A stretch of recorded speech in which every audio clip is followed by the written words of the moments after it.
Hello दोस्तों, मैं हूं राज और आज हम वापस से आ चुके हैं मेटल नॉन मेटल चैप्टर को कंटिन्यू करने। तो सबसे पहले हम आज पढ़ेंगे मेटलर्जी क्या होता है, फिर मेटल और नॉन मेटल के बीच में डिफरेंस, और फिर एक्सट्रैक्शन ऑफ मेटल, मेटल और नॉन मेटल एलिमेंट्स को कैसे निकाला जाता है वो सब सीखेंगे। ठीक है, तो हम पहले आते हैं मेटलर्जी पे। तो पहले ये समझो कि जब जाके लास्ट का पार्ट समझ आएगा वरना कुछ समझ नहीं आएगा। ठीक है, तो पहले यहाँ पे ध्यान से पढ़ना। तो मेटलर्जी होता है branch of extraction of metal. Metals को एक्सट्रैक्ट कैसे करते हैं, बाहर कैसे निकालते हैं, मेटल प्योर मेटल को कैसे निकालते हैं, है ना, उसको हम कहते हैं मेटलर्जी। ठीक है, तो पहले आता है हमारा mineral, naturally occurring compound slash element in earth crust. जो नेचुरली एकदम नेचुरली होता है ना, नेचुरली बन जाता है, फॉर्म हो जाता है, नेचुरली ऑकरिंग आज बन जाता है किसमें, कंपाउंड और एलिमेंट हमारी अर्थ क्रस्ट में। अर्थ क्रस्ट पढ़ा होगा सोशल में, जो हमारी अर्थ रहती है उसके अंदर का जो वो रहता है ना पार्ट, पूरा मिट्टी के अंदर, लैंड के अंदर। ऐसा नहीं कि 5-6 फीट खोदते भाई, बहुत लंबी लंबी खदान चलती है, जब जाकर मिनरल्स निकलते हैं, फिर नेचुरली अकरिंग होती है, तो उनको मिनरल कहते हैं। फिर आती है ओर, ओर्स, है ना, तो mineral from which metal can be extract economically and conveniently. Mineral from which, ठीक है, मिनरल जिससे मेटल निकाला जा सके, एक्सट्रैक्ट कर सकते हैं कन्वेंटली अच्छे से एक्सट्रैक्ट, और क्या बोलते हैं इकोनॉमिकली, उसको हम कहते हैं ओर्स। ठीक है, फिर हमारे gang particle impurities and ore, sent oil. जो हमारी ओर्स रहती है ना, अब ओर्स क्या रहता है, और एक मान लो छोटा सा सर्कल टाइप का मान लो, वो ऐसे नहीं सर्कल शेप का ही होगा, उसके अंदर बहुत मिनरल्स है। ठीक है, समझ गए ना, उसको हम ओर कहते हैं। तो गैंग पार्टिकल, अब भाई जो ओर है उसके अंदर भाई मिट्टी भी तो होगी, क्योंकि वो अंदर धंसा पड़ा था ना, अंदर बन गया था वो, तो उसमें मिट्टी होगी, सैंड होगा, ऑयल होगा। ठीक है, तो ये एग्जांपल आ जाता है। तो इम्प्योरिटीज इन ओर, फिर एनरिचमेंट ऑफ ओर कंसेंट्रेशन। ठीक है, अब ये क्या होता है, process of removing gangue particle from ores. Ores जो रहते हैं इससे हम गैंग पार्टिकल इम्प्योरिटीज, गंदी चीज जो निकालते हैं उसको हम एनरिचमेंट ऑफ ओर और कंसेंट्रेशन ऑफ ओर कहते हैं। ठीक, तो हो गया ये चार। समझ लेना, इतना ज्यादा इंपॉर्टेंट नहीं है कि हाँ भाई ये तो हो सकता है, नहीं आ सकता है, एक एक नंबर में, दो दो नंबर में, वन वर्ड जो आते हैं ना 6 नंबर के ऑब्जेक्टिव उसमें आ सकते हैं। बहुत ज्यादा इंपॉर्टेंट समझ लेना, जब जाके आगे का पार्ट जो इस वीडियो का वो समझ आएगा। ठीक है, तो अब ये कर लिया हमने। अब हम पढ़ते हैं मैट, क्या बोलते हैं हमारा वो, मिनरल और ओर के बीच का डिफरेंस। ठीक है,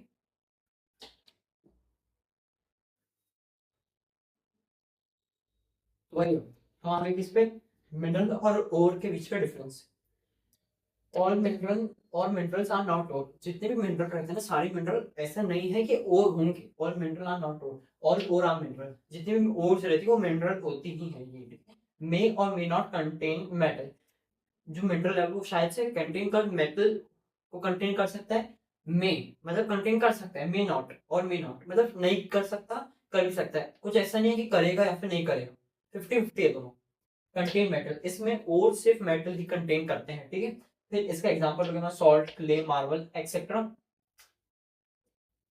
ठीक है, इसका एग्जांपल हो गया हमारा बॉक्साइट, रॉक सॉल्ट एक्सेट्रा।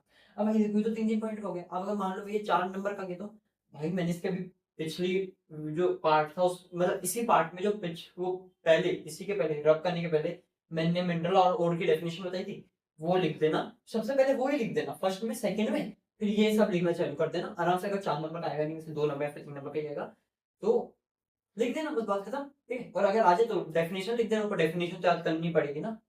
ठीक है, ये हो गया हमारा मिनरल एंड ओर। अब मैं बताता हूँ एक्सट्रैक्ट, ओर्स को एक्सट्रैक्ट कैसे करते हैं। ठीक है, ओर्स को प्योरीफाई कैसे करते हैं, प्योर ओर्स से प्योर चीजें कैसे निकालते हैं, उसका एक टेबल है, हम वो करेंगे आज। ठीक है,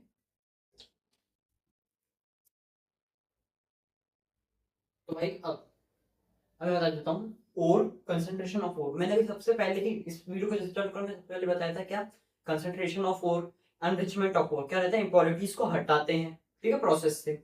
तो हम पहले करेंगे, ये 3 में डिवाइड है, high reactive metal, mid reactive metal, low reactive metal. ठीक है, तो भाई देखो हाई रिएक्टिव मेटल कौन सा होता है, मिड रिएक्टिव कौन सा होता है, लो रिएक्टिव क्या होता है, इसके पहले वाली वीडियो मैंने बताया। थर्ड पार्ट है जो अपने मेटल मेटल वीडियो का, उसमें बताया, तो उसको कर लेना पहले। भाई लाइन से चलोगे ना तो जल्दी समझ आएगा, ऐसे बीच बीच से मत करो कि मेरे को पार्ट थोड़ा सा समझ आ रहा है ये वो, ऐसा कुछ भी नहीं।